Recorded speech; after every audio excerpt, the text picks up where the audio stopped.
नमस्कार मित्रांनो, स्वागत आहे तुमचं डी नर्सिंग यूट्यूब चॅनल. तर पहा मित्रांनो, सर्वांनीच बातमी पाहिली असेल की MPSC जे आहे आरोग्य विभागामध्ये भरती घ्यायचे चान्सेस आहेत. कारण न्यूजपेपरमध्ये जे आहे माननीय आशिष शेलार मंत्री जे आहेत त्यानंतर त्यांनी सांगितलं आहे की आरोग्य विभागामध्ये असेल किंवा बाकीचे कोणतेही विभाग असेल ज्यामध्ये MPSCद्वारेच पदं भरली जाणार असं त्यांनी त्या ठिकाणी सांगण्यात आलं होतं. ज्यामध्ये जे आहेत फक्त वर्ग ड जर सोडला तर बाकीचे सर्व पदं जे परमनंट असतील ते सर्व MPSC भरेल. बाकी ड जे आहे ते MPSC भरणार नाही. जर MPSC पदं भरणार असेल तर तुम्हाला अभ्यास करावा लागेल. अभ्यासाशिवाय ऑप्शन नाही. कारण सर्वांना माहिती आहे MPSC जे आहे पेपर जे असतात तर हार्ड असतात. ठीक आहे, हार्ड असेल तर तुम्हाला स्टडी करावं लागेल. स्टडीसाठी तुम्हाला स्मार्ट स्टडी करणारा, गायडन्स करणारा, मेंटॉरशिप असणारा एक तुम्हाला गाईड करणारा व्यक्ती लागेल किंवा मग कोचिंग लागेल, जे तुम्हाला सक्सेस करिअर अकॅडमी तुम्हाला खूप चांगल्या प्रकारे शिकवलं जातं. ज्यामध्ये जे आहेत एक्सपर्ट असतात सर्व, जे एक्सपर्ट जे आहेत टेक्निकल आणि नॉन टेक्निकलचे एक्सपर्ट तुम्हाला सर्व प्रकारचे या ठिकाणी शिकवतात.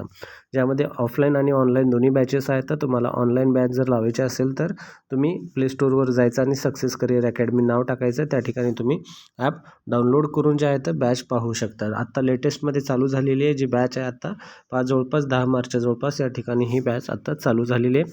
2 दिवसापूर्वी जे कोणी लावलं नसेल तर नक्कीच लावून घ्या. खूप सोपं आहे. अडचण येत असेल तर खालचे नंबर हे जे नंबर आहे त्यांना ट्राय करा. तुम्हाला नक्कीच यामध्ये सोल्युशन भेटून जाईल. मित्रांनो, स्क्रीनशॉट काढून घ्या, तुमच्या महत्त्वाचं आहे. पहा, या ठिकाणी फीस खूप कमी असणार आहे. फक्त 2,500 फीस असणार आहे. 2,500 रुपये फीसमध्ये तुम्हाला जे आहे तर एवढं सर्व भेटून जाते मित्रांनो. तर अभ्यास करणारा तुम्हाला एक गाईड खूप गरजेचा आहे आणि तो गाईड जे आहे सक्सेस करिअर अकॅडमी पुरवठा करतं. ज्यामध्ये तुम्हाला 1,000+ विद्यार्थी जे आहेत आत्तापर्यंत महाराष्ट्र शासनामध्ये त्यांनी लावलेले आहेत. जे DHS आणि DMR अंतर्गत किंवा इतर जे आपले आरोग्य विभागाची भरती होत असते त्यामध्ये. तर पहा, ESIC रेल्वे वगैरे असेल तर ज्यांना लावायचे त्यांनी नक्कीच या नंबरवर ट्राय करा. प्ले स्टोअरवरून ॲप डाउनलोड करा. काही अडचण येत असेल तर तुम्ही मला पण कॉन्टॅक्ट करू शकता. तर यानंतर महत्त्वाची भरती संदर्भात माहिती पाहू. तर या ठिकाणी वॅकन्सी जी निघाल्या आहेत ज्यामध्ये नॅशनल हेल्थ मिशन अंतर्गत वॅकन्सी आहेत, जे की पॉलिक्लिनिक असेल, 15 वित्त आयोग असेल, ज्यामध्ये वर्धा अंतर्गत जी काही ZP असेल त्या सर्व ठिकाणी या ठिकाणी पदभरती निघाली. आरोग्य विभागाचे जी काही पदे असतात ते सर्वच पदे या ठिकाणी पदे असणार आहेत. व्हिडिओ आवडला तर नक्कीच व्हिडिओ लाईक करा. चॅनल चला फर्स्ट टाईम आला असेल तर सबस्क्राईब करायला पण विसरू नका. तर चला स्टार्ट करूया. तर या ठिकाणी पहिलं जे पद आहे ज्यामध्ये नेफ्रोलॉजिस्ट आहेत, जे की DJH वर्धा म्हणजे डिस्ट्रिक्ट हॉस्पिटल जे आहे त्या ठिकाणी करायचे. कार्डिओलॉजी वगैरे स्पेशलायझेशनचे पद आहेत हे. त्यानंतर पहा, मेडिकल ऑफिसर, जे की मेडिकल ऑफिसरमध्ये या ठिकाणी जे आहे 15 वित्त आयोगामध्ये urban health and wellness centre या ठिकाणी तुम्हाला जॉब करायचा असणार आहे. ज्यामध्ये मेडिकल ऑफिसरची एकूण 2 जागा ओपनसाठी निघल्या आहेत. MBBS आणि BMS. बऱ्याच BMS मित्रांचे कमेंट येत होते BMSची वॅकन्सी वगैरे.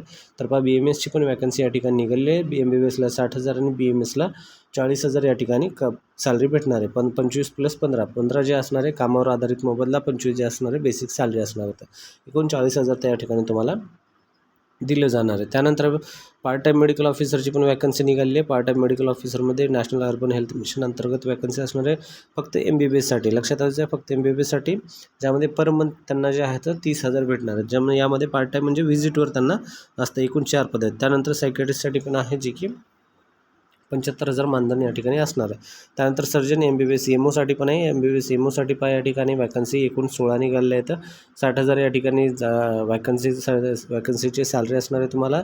या ठिकाणी 60,000 तुम्हाला दिलं जाणार. DH वर्धामध्ये तुम्हाला 16 पदं या ठिकाणी पाहायला मिळतात. त्यानंतर नेक्स्ट पद आहे यामध्ये पहा, एंटमॉलॉजिस्ट. त्यानंतर प्रोग्राम हेल्थ मॅनेजर. प्रोग्राम जे आहे चांगलं पद आहे मित्रांनो. यामध्ये जे एनी मेडिकल ग्रॅज्युएटवाला अर्ज करू शकतो. BMS, BDS, MBBS वगैरे किंवा मग MPH किंवा MHA MBA इन हेल्थ वगैरे या ठिकाणचा. त्यानंतर आहे पब्लिक हेल्थ स्पेशलिस्टमध्ये सेम आहे. तर त्यानंतर पब्लिक हेल्थ मॅनेजरमध्ये पण सेम कोणी पण अर्ज भरू शकतं. ज्यामध्ये तुम्हाला 35,000, 32,000 आणि 35,000 अशा प्रकारे मानधन दिलं जाणार आहे. हॉस्पिटल मॅनेजरमध्ये सेम आहे. एनी मेडिकल ग्रॅज्युएट अर्ज भरू शकतो. 35,000 मानधन. एक पोस्ट असणार आहे. या ठिकाणी जे मॅनेजमेंट पोस्ट असतात तर ते मोस्टली एकच असतात मित्रांनो. त्यानंतर पहा, RBSK जे मेडिकल ऑफिसर आहे त्यांच्यासाठी पण 3 जागा सुटल्या आहेत. RBSK म्हणजे राष्ट्रीय बाल सुरक्षा कार्यक्रम जे असते लहान लेकराला तपासण्यासाठी, त्यांचं जे आहे यांना 28,000 मानधन असते. BMSवाले अर्ज करू शकतात. एकूण 3 जागा आहेत STसाठी आणि टोटल. ठीक आहे, या ठिकाणी मेल ओपन जे 2 आहेत आणि ST फिमेलसाठी 1 आहे.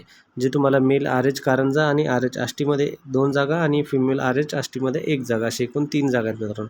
त्यानंतर आयुष UG जे आहे यांच्यासाठी पण आहे पहा या ठिकाणी आयुष एकूण 2 जागा सुटल्या आहेत, ज्यामध्ये तुम्हाला 28,000 मानधन दिलं जातं आणि जे आहे BHMS वाले या ठिकाणी अर्ज भरू शकतात. त्यानंतर ऑडिओलॉजिस्ट आहे, ऑडिओलॉजिस्ट कम स्पीच थेरपिस्ट आहे, त्यानंतर रिहॅबिलिटेशन वर्कर आहे. रिहॅबिलिटेशन वर्करमध्ये रिहॅबिलिटेशनचं तुम्हाला जे आहे डिप्लोमा इन मल्टी रिहॅबिलिटेशन वर्करचं असणं गरजेचं आहे. 20,000 मानधन या ठिकाणी तुम्हाला दिलं जातं. त्यानंतर आहे ब्लॉक M&E जे आहे तालुका हिंगणघाटमध्ये या ठिकाणी तुम्हाला जॉब करायचा. लॅब टेक्निशियनसाठी एकूण या ठिकाणी 3 जागा आहेत. परत त्यांना 17,000 मानधन या ठिकाणी दिलं जाणार आहे. STS म्हणजे जे असतं TBचे जे हेल्थ व्हिजिटर वगैरे असतात त्यांच्यासाठी असते. एनी ग्रॅज्युएट या ठिकाणी अर्ज भरू शकतो विथ 2 इयर एक्सपिरियन्स रिलेटेड फील्डमध्ये असणं गरजेचं आहे. पण एकच जागा आहे मित्रांनो. त्यानंतर PMW जे आहे THO ASTI या ठिकाणी असणार आहे. त्यानंतर MPW लक्षात असू द्या, आपल्या पदासंदर्भामध्ये जर पाहायला गेलं तर मल्टीपर्पज वर्कर आणि ANM या ठिकाणी 2 पाहायला भेटतात. MPW मेलची ज्या जागा आहेत एकूण 2 आहेत, ज्यामध्ये SBT म्हणजे हिंदुहृदय बाळासाहेब ठाकरे आपला दवाखाना आणि एक जागा असणार आहे 15 FC UHWC म्हणजे 15 वित्त आयोगाअंतर्गत. ठीक आहे. यामध्ये 18 ते 38पर्यंत अर्ज भरू शकता ओपनवाले, आणि कॅटेगरी असेल तर तुम्हाला त्या ठिकाणी 5 वर्षाचं रिझर्वेशन भेटतं. SBCसाठी 1 आणि NTCसाठी 1 जागा आहेत. 12वी पास असणं पाहिजे, पण सायन्समध्ये लक्षात असू द्या, सायन्समध्ये प्लस त्यांचं पॅरामेडिकल सायन्सचं ट्रेनिंग कोर्स असणं गरजेचं किंवा sanitary inspector course SI course. 18,000 या ठिकाणी तुम्हाला मानधन दिलं जातं. ANM वाल्यांसाठी जी जागा आहे ते एकच जागा आहे NUHM अंतर्गत, ज्यामध्ये टाका ग्राउंड तालुका हिंगणघाट या ठिकाणी तुम्हाला जॉब करायचा. 18,000 मानधन असलं पाहिजे, दिलं जाईल तुम्हाला. त्यानंतर ANM 18 महिन्याचं सर्टिफिकेट कोर्स असणं गरजेचं. त्यानंतर या ठिकाणी तुम्हाला जे आहे नेक्स्ट म्हणजे जर पाहायला गेलं तर या ठिकाणी स्टाफ नर्स फिमेलची पण या ठिकाणी पोस्ट आहे. स्टाफ नर्स ओनली फिमेल लक्षात असू द्या. ज्यामध्ये एकूण 7 जागा आहेत. कास्टनुसार तुम्ही पाहू शकता, ज्यामध्ये SBC 1, विजय 1, NTC विजय 3, NTC 2 आणि ST 1 अशा प्रकारे 20,000 मानधन दिलं जातं. GNM BSc वाले अर्ज करू शकतात, पण जागा 7 आहेत लक्षात असू द्या, ज्यामध्ये तुम्हाला अर्ज भरायचा आहे. त्यानंतर आहे फिजिशियन, हे जे 15 वित्त आयोगात आहे, तर यामध्ये हे सेपरेट पदं आहेत, ज्यामध्ये स्पेशलिस्टचे पदं असणार आहेत मित्रांनो. ठीक आहे. त्यानंतर काही जर महत्त्वाचे पॉईंट पाहायला गेलं तर या ठिकाणी काय सांगितलं, यामध्ये स्पेशलिस्ट सुपर स्पेशलिस्ट इच्छुक उमेदवारांनी विहित नमुन्यातील जे आहे त्यांना अर्ज छाननी करून वगैरे त्यांची जे आहे हे त्यांच्यासाठी आहे. तर साधारण त्यानंतर MBBSचे पदं सोडून जे बाकीची पदं आहेत त्यांच्यासाठी काय दिले तक्ता क्रमांक 2मध्ये सांगितले निव्वळ कंत्राटी पदं असणार आहेत, ज्यामध्ये तुम्हाला 12 तारखेपासून 27 तारखेपर्यंत तुम्हाला अर्ज भरायचा. अर्ज 10 ते 5 या कालावधीमध्ये तुम्ही जायला पाहिजे त्या ठिकाणी. त्यानंतर 27 नंतर आलेल्या उमेदवाराचा अर्ज भरती प्रक्रियेस विचार केला जाणार नाही. उमेदवारी प्राप्ती विचार केला जाणार नाही. ईमेल वगैरे करू नका. त्या ठिकाणी जाऊन तुम्हाला स्वतः जाऊन पोस्टाने जाऊन अर्ज देणं गरजेचं आहे. लक्षात असू द्या, अर्ज कुठं द्यायचं आहे. अर्ज स्वीकारण्याचे ठिकाण राष्ट्रीय आरोग्य अभियान, आरोग्य विभाग, जिल्हा परिषद वर्धा, डॉक्टर बाबासाहेब आंबेडकर पुतळ्याजवळ, सिव्हिल लाईन, वर्धा, पिनकोड 442001 या ठिकाणी जाऊन द्यायचं. स्क्रीनशॉट मारून घ्या, अन्यथा याचा ॲड्रेस लिहून घ्या. ठीक आहे. तारीख पण लक्षात असू द्या, 12 पासून 27पर्यंत. डॉक्युमेंट बेसिक हे सर्व डॉक्युमेंट आहेत जे की तुम्हाला या ठिकाणी जाताना घेऊन जायचे. बऱ्याच जणांना प्रश्न पडतो की सर डॉक्युमेंट काय घेऊन जाऊ. अरे बाबा, सर्व बेसिक डॉक्युमेंट लागतात तुम्हाला, जे तुमचे डॉक्युमेंट आहेत. त्यानंतर फीस अशी असणार आहे 150 ओपनवाल्यांसाठी, 100 रिझर्वेशनवाल्यासाठी ज्यांचं कास्ट आहे त्यांना. DD काढायचं तुम्हाला. District integrated health and family welfare society Wardha नावाचा असलेल्या यामध्ये राष्ट्रीयकृत बँकेचा धारक असणं जोडावा तुम्हाला, न परतावा. ठीक आहे. यापर्यंत लक्षात असू द्या, तुमचं हे जोडणं अनिवार्य आहे. ठीक आहे. फीसशिवाय तुम्ही अर्ज भरू शकत नाही. ठीक आहे. त्यानंतर काय अपडेट वगैरे असेल तर ZP-वर्धा या वेबसाईटवर जाऊन तुम्ही पाहू शकता. ZP-वर्धा.in या संकेतस्थळावर सर्व अपडेट वगैरे येतात मित्रांनो. त्यानंतर स्पेसिफिक काही यामध्ये नाही आहे. तुम्हाला अर्ज या ठिकाणी दिला असेल, अर्ज पाहून घेऊ आपण. ठीक आहे. या ठिकाणी अशा प्रकारे अर्ज दिला, अर्ज पाहून घ्या.